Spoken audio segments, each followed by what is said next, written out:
Welcome back to another episode of the podcast. And you all know that I love to interview people. I love it when I have guests on here because they're talking about their area and their specialty. And so we're just going to see where this goes. But I am super excited to have Sue Skinner. So she's been a doctor for 35 years. She's a pediatrician, board certified in both general pediatrics and child abuse pediatrics. So she began working in the field of child abuse and neglect around 1995 and has worked at three different child abuse clinics in Oregon over the past 30 years. She was a member of the first group of physicians in the US to obtain board certification in child abuse pediatrics. That's kind of a big deal, folks. And she lectures locally, regionally, like all over the world. And how I know her is through the Professional Advisory Committee for the National Link Coalition. So that's where I snagged her and said, I need you here. Like, we need to have a conversation. So, Dr. Skinner, welcome. Thank you. Nice, very nice to be here. Yes. So, all right. So, we're both with the National Link Coalition. So the link between violence to animals and violence to people is our thing. And it's an amazing group. We have been active and formed since 2008. And we literally have the best professionals in their field in this particular advisory group. And the one thing, and this is kind of how I want to kick it off. So, like, I've been teaching on the link since 2002. I feel really old when I say that, but since 2002, and a wide variety of audiences, mostly prosecutors, mostly law enforcement and child protection, but I do get a scattering of medical professionals, but very few pediatricians. So I just want to talk about first, how did you become interested in this link? And like when did that all happen? Was there like a case? Was there a child that you were working with? Was there an aha moment, or did you just kind of slide into it? So that's so interesting. I'll speak first just to working in the field of child abuse.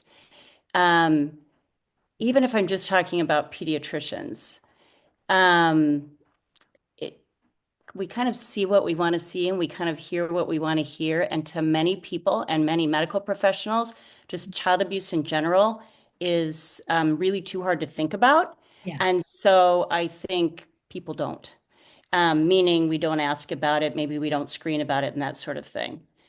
Within the field of child abuse, certainly we have an awareness of maltreatment of children, be it physical abuse, sexual abuse, neglect, et cetera.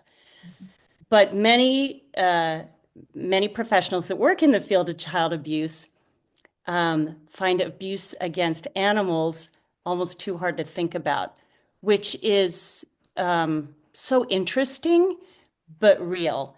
And I think for all of us, we have passions, we have skill sets, but we also have things that we just struggle to either fathom and think about. Um, and so I think, like academically, those of us that work in the field of child abuse know about animal abuse, know about domestic violence, know that there is a link between all these different types of violence that happen to humans and happen to animals. But I think really thinking about it and screening for it regularly doesn't always happen. For me personally, that's such an interesting question because I would say certainly animals have always been a passion of mine. Um, but yeah, it was a case that really sort of changed um, how I approached in my practice um, and sort of my professional brain cases where I saw a kid for child abuse. Wow. So how long ago was that? I think it's about 10 years ago. And just to make a just very generally, it was a case where the child was being starved and the animal was being starved. Oh, And the case came to light to the system. And when I say the system, I mean all the professionals that work with adults that are being assaulted, or children that are being abused, or animals that are being abused or neglected. It came to light with the system because of the dog. And the professionals that responded cross-reported to child welfare. And so then that's how I became involved, was in seeing the child. And it was interesting, sometimes you think that you're doing a good job at something, and then sometimes something comes up and you're like, you're kind of forced to reassess. Am I really screening for this well? Am I really, like, are we talking the talk? Are we walking the walk? And that case was really powerful for me. It lasted a long time. It had to move through two different court systems, obviously. Um, and it really was like the link was like right there. I got to work with other professionals that I didn't usually work with. And so it was a really big educational moment for me. And I would say for me personally and professionally, it was a big turning point. so we're going through the court system. Did you find that the other players in that case, the prosecutor, the judge, the investigators, were they link aware? Like, were they putting the pieces together? You mean the other professionals that work with animals, or the other professionals that work with people? Well, were they working together? Um, so I guess I would sort of say yes and no, because the court systems are different, right? Mhm. So how the system works to prosecute a case of animal abuse is related but different to how adults might be criminally prosecuted for abusing a child, which is related but different than kind of the custody or dependency court systems. So, in Mhm. some ways, kind of three different court systems, and certainly an awareness of each other, and certainly an awareness of the link, but court systems can be tricky, and how they communicate and what decisions are made first and which ones are not, and which admissions happen and which admissions don't. So, Yeah, and that I found that as a prosecutor that we had our silos. mhm. I spent time in felony court, and then I spent time in our family court, which was um, our dependency cases, our juvenile delinquency cases. We were in the same office and we were not talking to each other. And then you add in the animal component, like, is everything being looked at together? And that's been a big passion of mine is, got to break down the silos and everybody needs to talk. So, just kind of going off of that, like today, does your community like have I don't want to call it a link coalition, but like a multidisciplinary team on behalf of children, but you have the animal partners, that you can talk to and bring into the fold. Is there anything like that happening in your community? So even in that, that's another great question. In Oregon, our state law mandates that every county has a child abuse multidisciplinary team.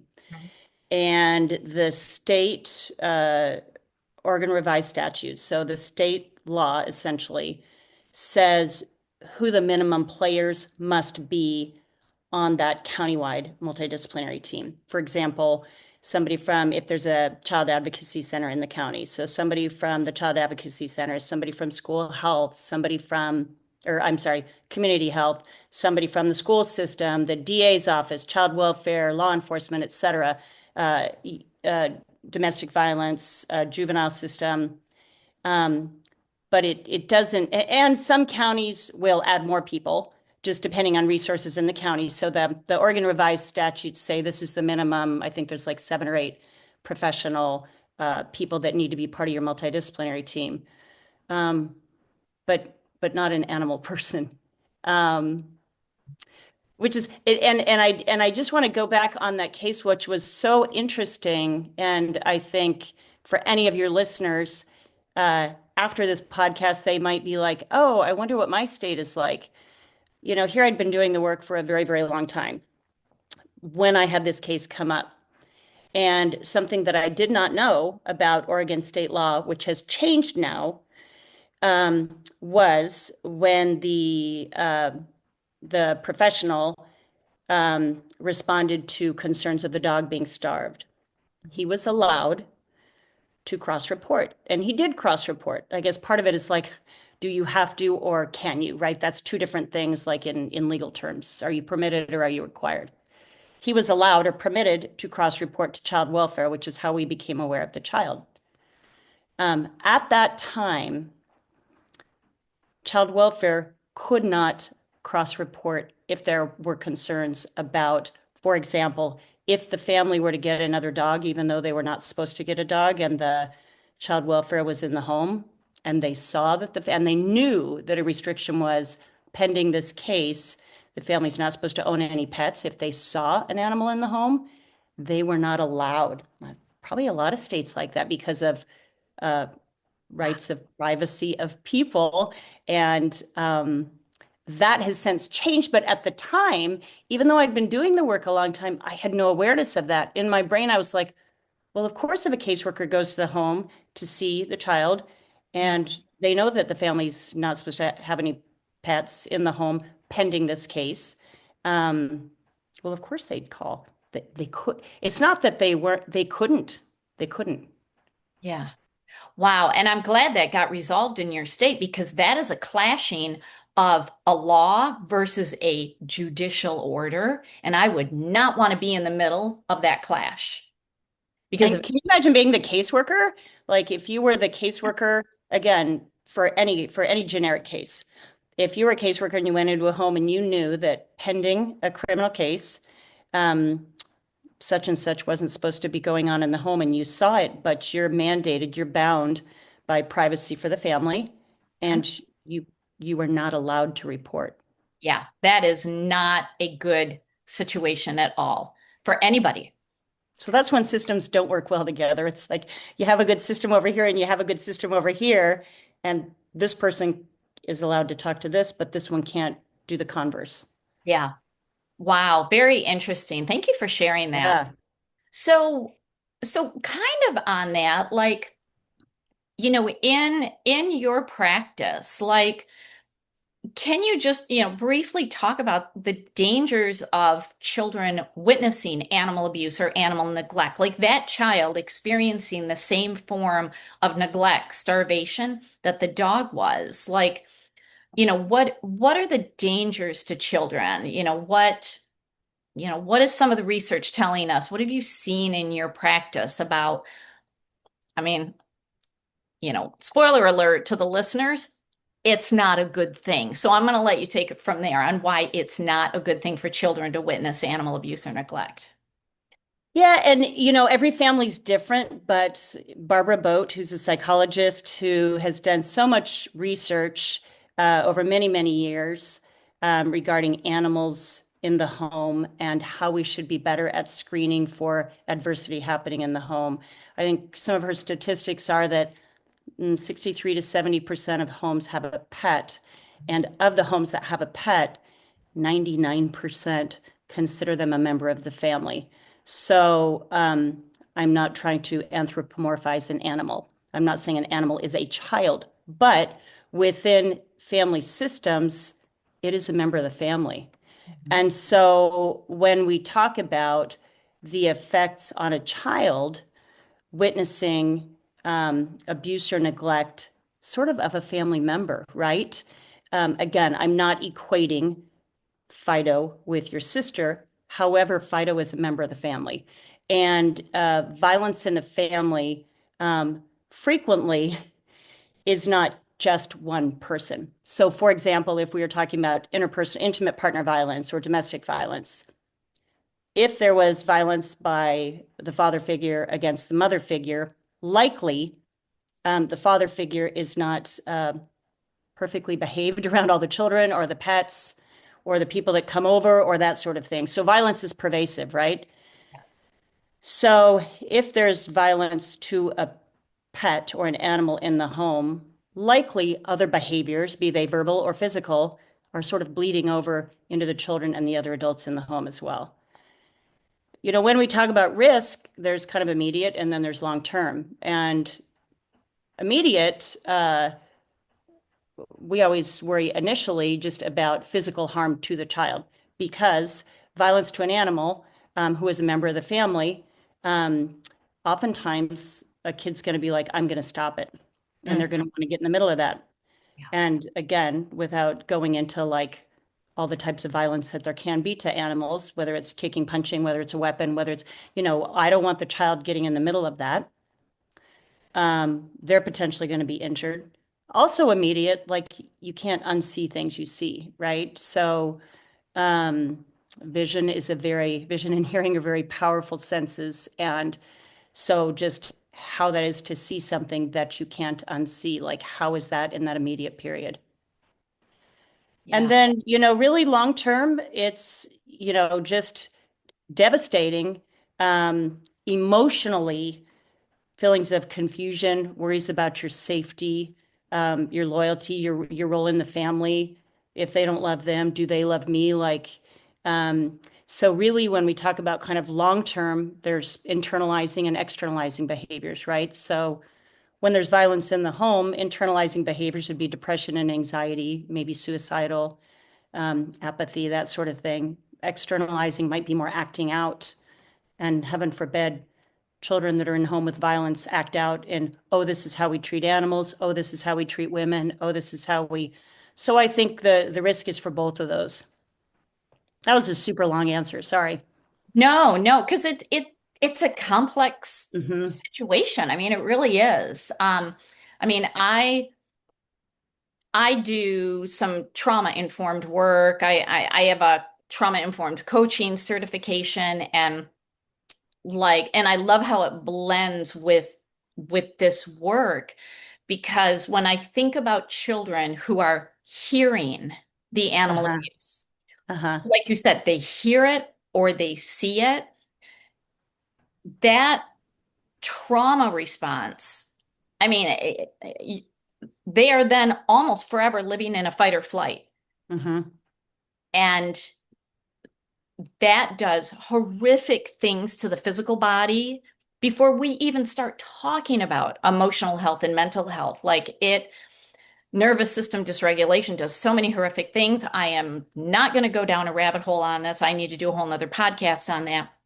But it's it is so complex what can happen. And then you think about children being, they're learning their beliefs. They are being hopefully molded into, good, healthy children to be good, healthy adults.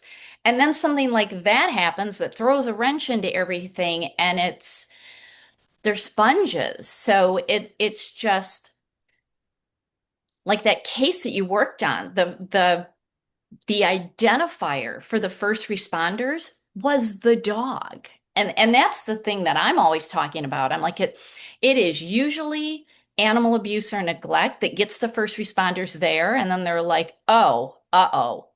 We've got a problem with the kids or with the adults in the home." And so it's just like having that awareness. So, any professional who is dealing with any adult, any child, or any animal, like they got to take the blinders off and look because we never know. This is like one of my mantras. We never know what we are preventing by taking action now. So the neighbor who's like, I see what they do to their dog. That phone call, you never know how it could save a child from hearing, from seeing, or experiencing, or trying to save the dog or the cat and getting in the middle of it. So, yeah, thank you for sharing that because it is such a complex issue. And so it gets me to my next question because my passion is the SAFeTy program, creating pet inclusive domestic violence shelters so that adult and child survivors can evacuate with their pets and get to safety. So from your perspective, like what do you think about that? About is it a good thing that children should go, with the non-offending parent and their pet, like that human animal bond and preserving that during trauma? What do you think about that? Like from your perspective as a pediatrician? Like how I can't even really fathom what the counter argument would be. Like, it's kind of like why and help me understand why that wouldn't be a good idea, you know? Yeah. Help me understand why that wouldn't be a good idea. It that feels kind of like a duh, right? Yeah. Um Thank you for saying that because like the whole experience of how I created this concept in this program was from a domestic violence shelter, literally laughing at me on the phone and hanging up. And I'm like, I'm sorry, I'm thinking the dog that's coming into shelter is probably going to be potentially more well behaved than the children. It's And like, and what? certainly there are going to be challenges with that. Nobody's denying there aren't Right. challenges with that. There are challenges with any pet we have. There are challenges with any toddler at a restaurant, right? Right. There are always challenges, but in a situation where there's violence and control, I don't understand why uh, a system would think that that is not a good idea. When you're thinking about kids, and frequently, violence and control is not a one-time episode. It's ongoing, it's chronic. It just looks different on different days. And some days are worse and some days are quote unquote better, meaning they're just not worse, but not necessarily good. So it's ongoing. And so, with the emotions that a child is going to experience in their home, um, this may be the only family member they feel safe with. Mhm. And that is not to say that they don't love both parents, for example.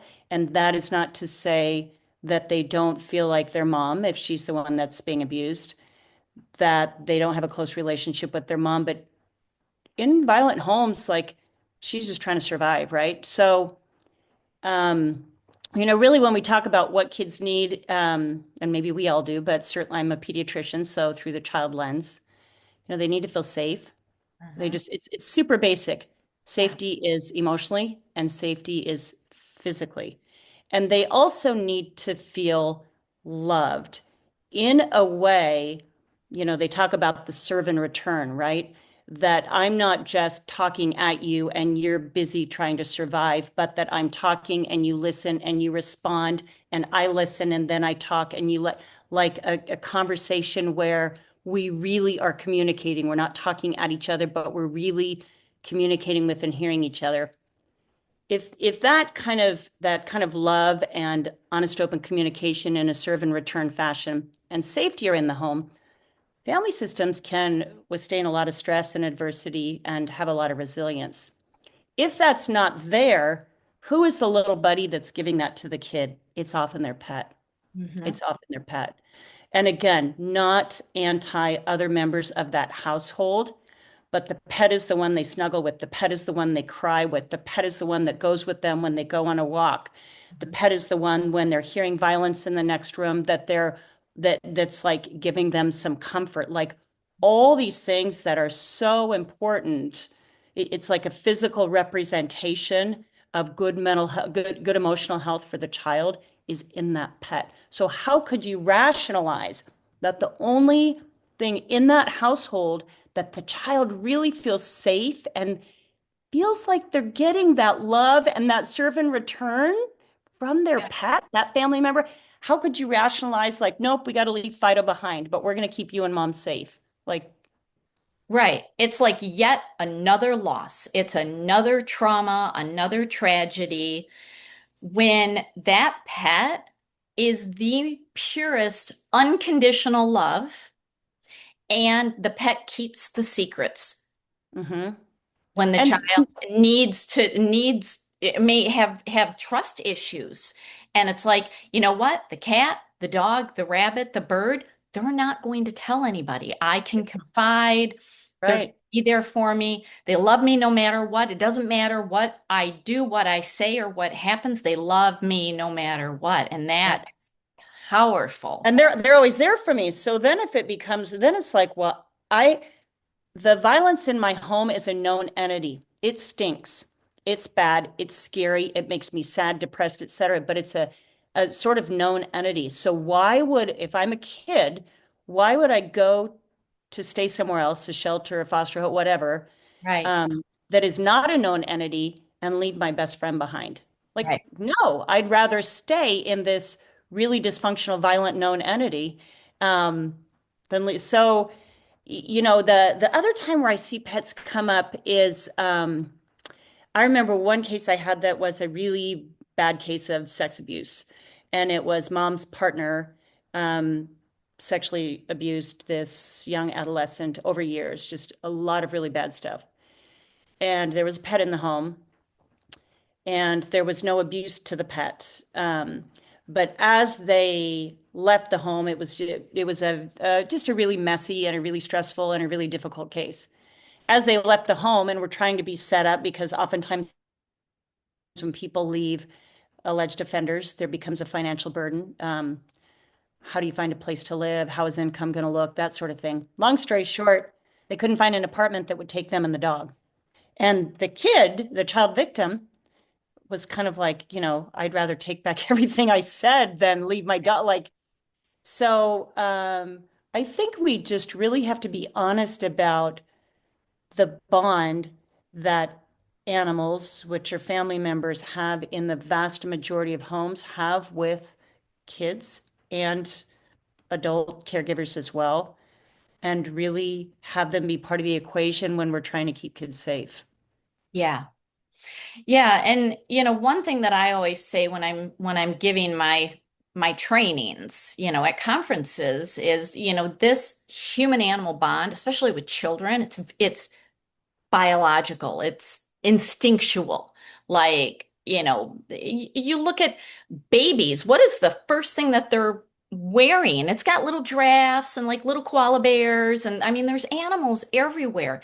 And so as a prosecutor, when I would encounter a child that didn't have that bond, my first question was, what happened? Something happened to break the bond.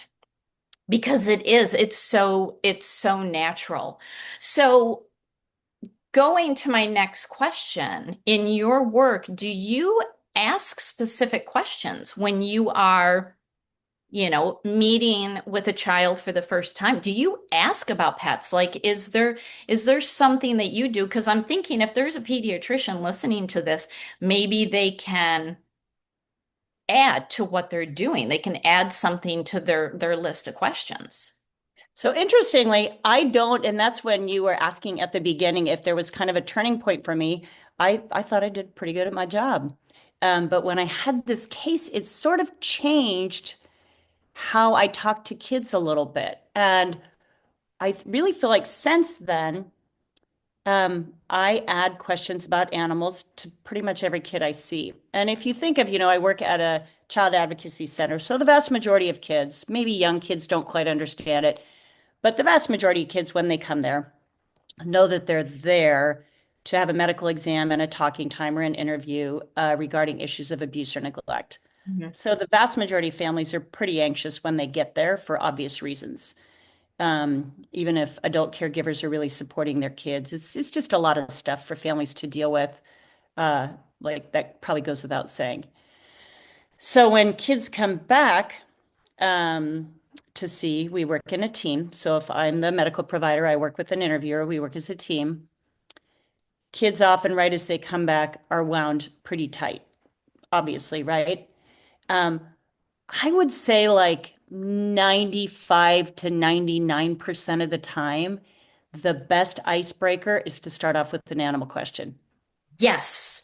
It's so easy because, and really, I can't change like what my job is. I can't change what type of clinic it is, but what I can try and do is I can try and diffuse the stress a little bit so they feel a little more comfortable talking with me.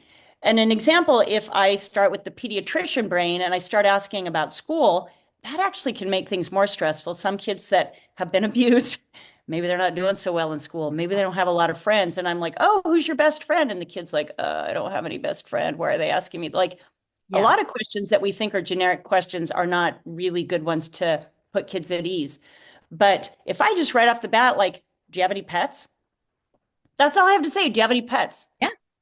And it's either yes, and then they'll give me 12 paragraphs on that, or it's no, but I used to. And sometimes, if we're worried about violence in the home, the used to might be a good question to follow up on. Right. There's a rare occasion where a kid says, no, they don't have pets and they haven't ever had any pet.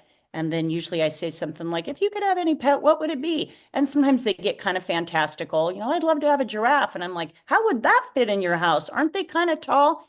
Again, it just really diffuses the anxiety. And from a pediatric standpoint, I can really get a nice, super quick developmental assessment on them because, oh, can I understand them? Do they know what's their level of like connection in the home? What's the animal's name? If the animal doesn't have a name, I'm kind of like, that's odd. Um, what kind of dog are they?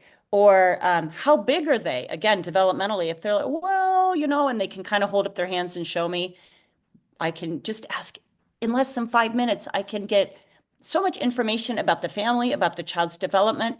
Usually they give me a big smile when they're talking about them.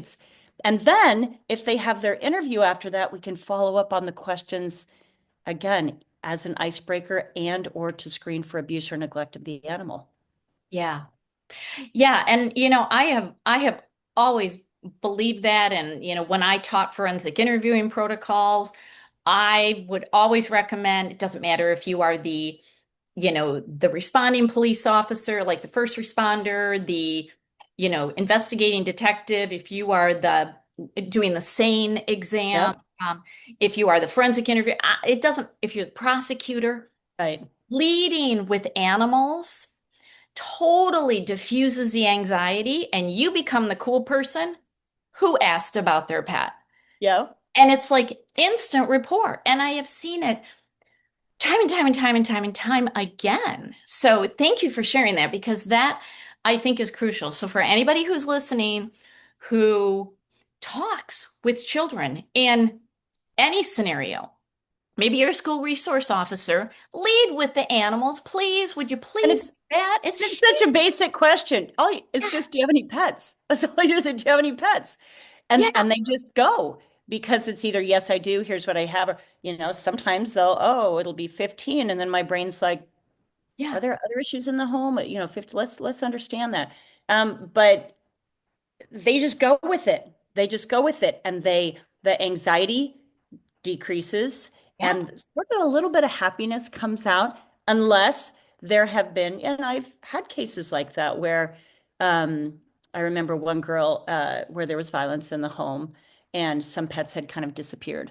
And she was old enough to sort of get it, but I don't think she wanted to get it. It was like a hamster. It was like, and one day I came home and the cage was empty. And I feel like she was like 8, 9, 10. And I think her brain was like, I think my dad did something to it, but I'm not sure I want to connect the dots because that's too creepy to think about, sort of thing. yeah. Um, but how would I have known it, even if I don't know what happened to the hamster? I can tell she's got a lot of anxiety about it, and I'm seeing her for violence in the home anyway. So just by opening up with, do you have any pets? And hearing her few sentences in response and seeing the anxiety on her face, I was like, okay, this is somebody that's worried dad's done something violent with their pets. So put a pin in that, follow up on that in the interview. Right. So, do you have any advice for your fellow pediatricians or could be an emergency room doctor or, somebody who works in child protection to help them start to unearth if there is simultaneous animal abuse or neglect happening along with the child maltreatment? Do you have any advice on like ask this question to kind of get the ball rolling? Yeah, I would, again, like I said before, like we see what we want to see and we hear what we want to hear, and we get in our silos. And if we work in a difficult field, we are comfortable is kind of a bad word when I work in the field of child abuse, but we get relatively, we're okay hearing difficult stories of, we're able to tolerate it, I guess. Maybe that's a better way to say it. We're able to hear difficult stories of abuse to kids or adolescents because we've sort of become accustomed to it and we're able to kind of put walls up and hear them. But I couldn't hear about animal abuse. And so then people just don't ask. And I guess what I would say to professionals is you don't have to be everything to everybody. But if you don't ask about things, you'll never know. You may be seeing a patient, you may be seeing, it's sort of like how universal screening for domestic violence came up. It was like, we're not going to say, oh, is this practitioner comfortable asking or not? And we're not going to say, does this woman look like she might be being abused? Oh, no, this woman doesn't look like she's being abused. It's like, just ask everybody, because how will you ever know if you don't just ask everybody? So I guess the first thing is freaking ask, like just ask something. Yeah. Open the door on the pet thing, just open it. And if, because of time, because of your area of expertise, because of your level of comfort, you struggle with the what then, know who's in your clinic, who's in your town, who's in your community that you can refer somebody to, so that there is follow-up and there's kind of a handoff. You're passing the baton, so that someone that can help the family or the child or the adult, you're not just dropping it like, wow, that was uncomfortable, I'm done asking. Well, that doesn't help anybody, right? Because you asked a difficult question and they answered, and then you're like, oh, that's too creepy, I don't want to follow up. That doesn't help. Yeah. So for for a parent, like a non-offending parent that may be experiencing their own domestic violence, or there is child maltreatment or animal maltreatment, do you have any reassurance that if there is a parent listening right now, like, I'm not in the best situation, is there any reassurance you can give to that parent to share with their pediatrician? Like, what would you say? Like, if I came to you and you're like, something's up. They haven't, she hasn't said anything, something's up. Is there any reassurance you can give so that the non-offending parent can trust the pediatrician and say, hey, this is what's happening in the home? I would say my first piece of advice to the non-offending parent is their own safety. So just that's like number 1 through 10. We want you to be safe, and you are the best judge of how you can stay safe, because we, as professionals and as a society, want you to be around because we like you and you're a valuable contributing member of society. And we also want you to be around to keep Fido safe and to keep your children safe. So I think kind of the where to start, if a parent were to be listening or a parent were to have a question, is we trust you to keep yourself safe and to know when and where is the right time to bring things up. Screening for abuse and or domestic violence should be happening in all medical clinics, but it doesn't necessarily. So I guess what I would say, if a parent feels like things aren't going well at home and feels like they need to talk to a professional about it, my first thing would be to understand what the resources are in your community. Not all parents or families have great relationships with their medical providers. Medical access may be difficult. Maybe their doctor just retired, but maybe there's a social worker in the clinic. And maybe you can just say, we're having some behavior problems at home. Can I make an appointment with the social worker or the behavioral specialist? Maybe there's a therapist. Maybe you have a caseworker that visits the home. So again, number 1 through 10 is your own safety and the safety of the minors in your home, to include pets. But what are the resources in your community that you feel like you could safely have a conversation with one of them? If it's a medical provider, great. And if it's another person in the clinic that works with the medical provider, that's great too. Yeah. And with I mean, I don't even know the number now, but hundreds of child advocacy centers across the country. Hopefully there is one, within a community or just a short distance away, because that's also, it has all the professionals there working together Sure. and can be a good place for a parent to Yes. start. Yeah. Yeah. And sometimes that's just calling for, for at our center, parents could self-refer. It doesn't need to like quote unquote go through the system for them Right. to be seen. Now, if we see a child, we do notify child welfare and law enforcement because oftentimes there are safety issues and or potential crimes happening. Yeah. But a parent could call. Again, safety is most important because not knowing, none of us live in that home except that non-offending parent.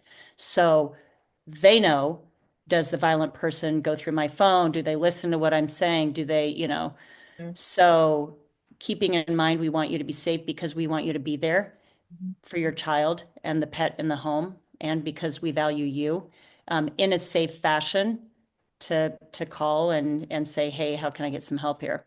Yeah.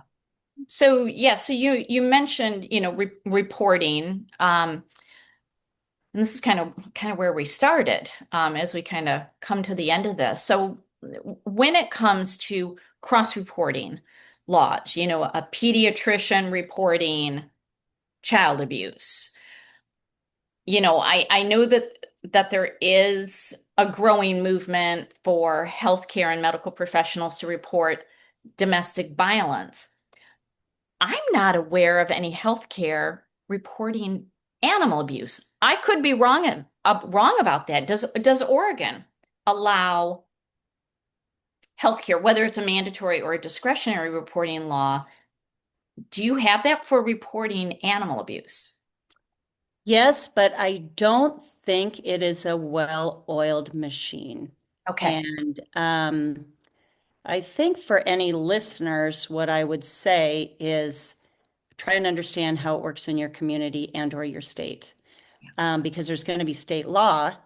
But also maybe your state law says you can, but maybe you're practicing in a very rural community and there's not a lot of resources there. So you're like, okay, my state law says I can. How do I do it? Um, who do I even call? And, I had a case recently where the child, what the child was talking about, um, sounded abusive to the dog. We were seeing the child for physical abuse and the child, which is not surprising, right? Seeing the child for physical abuse by the adult male in the home. And in the child's interview, they were talking about poor treatment of the dog, physical treatment of the dog. And so I felt like I was reasonably concerned about abuse to the dog. And I had a hard time getting my call accepted, even using the channels in the county I'm in, that I thought were the correct channels. So you know, so much of the important stuff in life is a work in progress, and we can either get frustrated at what doesn't work, or we can recognize where problems are and try our hardest with baby steps to be part of the solution. So I think certainly, like from a professional standpoint, can we incorporate people that work in the animal field into our child abuse multidisciplinary teams? That would be a super basic way to facilitate interprofessional communication.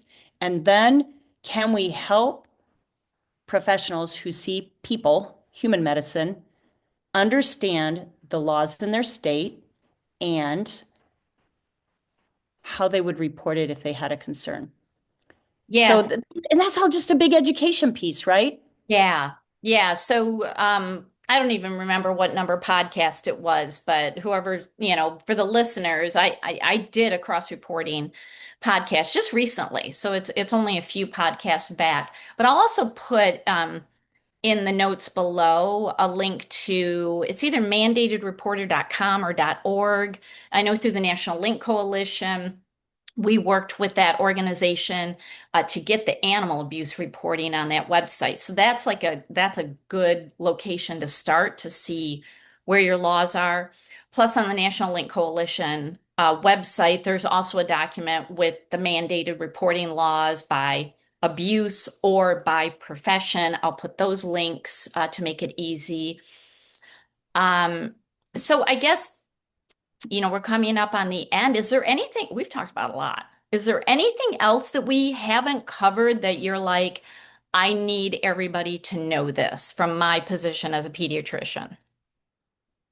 Um, I think sometimes we get really wound up in if I can't do something perfectly or if I don't have all the answers, like I'm not going to even start. And I don't think that's a good way to tackle a problem. We know the link between child abuse. It's just the link with violence across all spectrums, right? Animal abuse, elder abuse, child abuse, and intimate partner violence. We know that. Like, that's a fact. Yeah. So to, for lack of a better phrase, sort of bury your head in the sand, like, I don't know what to do if X, Y, and Z happens. We sort of future trip. I wouldn't know who I would call. I wouldn't know. I would be uncomfortable. I don't have time for this. So then we just don't do it. Mhm. And I think if you know it exists, um, and you know they're linked, just just ask. Yeah.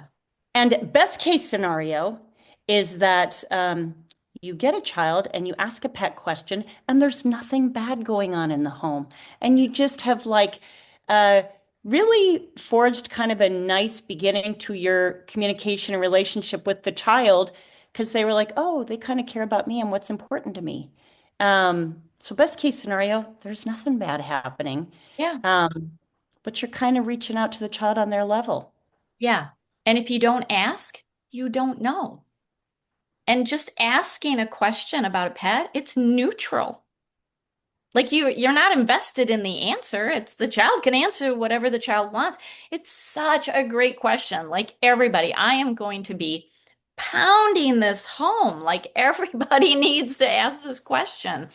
So it's so refreshing to hear that, from your viewpoint as a pediatrician, that's such a good icebreaker. Uh-huh. And then sometimes even, again, when we see kids at a child advocacy center, sometimes they'll do a forensic interview as part of their evaluation, and that may be like an hour, right? Yeah. Um, so if I've established in the exam room when I saw the child, they tell me they have a cat named Fluffy and a dog named Fido, and they kind of light up when they talk about them. And then when they go do their forensic interview, maybe they're talking about abuse that happens to them, their anxiety level starts to go up and they're struggling to talk. That's a great way that the interviewer can kind of diffuse things like, oh, it's okay. We don't have to talk about that. Tell me a little more about Fluffy and Fido. And it allows the child who maybe is feeling very anxious or stressed talking about the abuse that happened to them to sort of pivot and talk about something that really brings them joy. So, Oh yeah. And you have better recall. Because when you're stressed, whether you're a child or an adult, when you're stressed, the brain protects itself. And yeah, you're going to struggle yeah. to share your story and to yeah, and this is what like this is such an important thing to Yeah. yeah, just ask them about pets. It just takes the edge off and allows the child to just be to feel safe and to feel comfortable. So, Allie, you did a podcast on the adverse childhood experiences, the ACE study, or you've talked about that. No, not yet. Oh, um, you know about the adverse childhood Oh yeah. experience. Oh yeah. So the story that I love from that, maybe a good note to end on, which is if we don't ask, we never know, right? Right. Vince Felitti, who's one of the authors of the original ACE study um, in the mid 90s, was running an obesity clinic and would have kind of standard questions. The story that he tells Mhm. would have standard questions that he would ask as he's doing intake for adults that would come in the obesity clinic. You know, how much did you weigh when you were in first grade? How much did you weigh in middle school?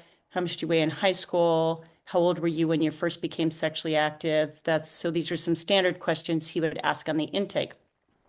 On one particular day, he probably, as we do when we're asking sort of standard questions, we trip over our words.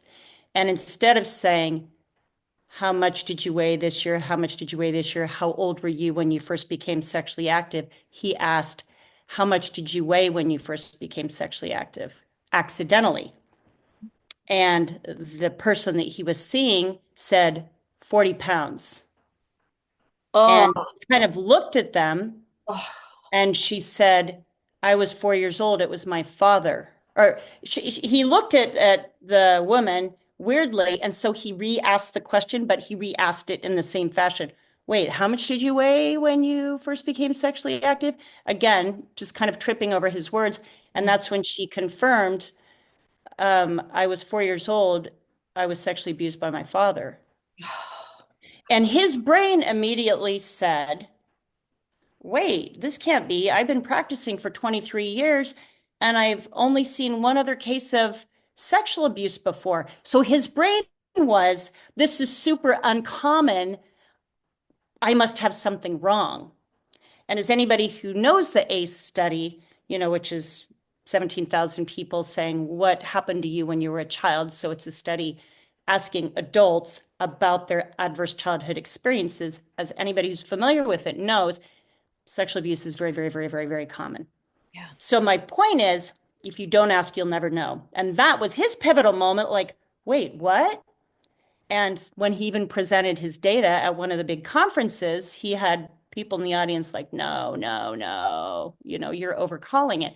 And it really was just because people didn't ask. right, People didn't ask. So his pivotal moment, his turning point in his career was because he stumbled over his words and asked questions wrong. And then he's like, wait, all these people have this adversity inside them. And it's very hard to pipe up with that. But if we as professionals ask them, they kind of want to get it out. yeah, So I think that would just be my message to professionals is that if you think, quote, I've never had a case where anybody was abusing an animal. It's like, you probably have, you just didn't ask. right, So ask. And if you struggle with the positive responses, meaning the yeses, know who in your clinic, in your town, in your community, you can sort of hand it off to. But when people are experiencing adversity or violence, we don't do them any service as professionals by saying, well, I'm uncomfortable with that, so I'm just not going to ask about it. right. Yeah. Yeah. Well, that is such a great note to end on. So thank you so much for taking the time away from your busy schedule and being here. I love this conversation. This was very enlightening. And so for those listening, I'm going to put some information below. And, if you need to reach out to Dr. Skinner, you can just reach her through the nationallinkcoalition.org. But yeah, this was fantastic. And I know we Thank you. covered a lot of ground, but there's a lot of ground to cover when you're looking at a There is. pediatrician working with children, and there could be animal abuse involved. So thank you Yep. for making it easy and simple. And yeah, hopefully this is just going to continue to raise awareness. Yeah, I appreciate it. Thank you for having me. Okay. All right. Thanks everybody for being here. We will talk with you next time.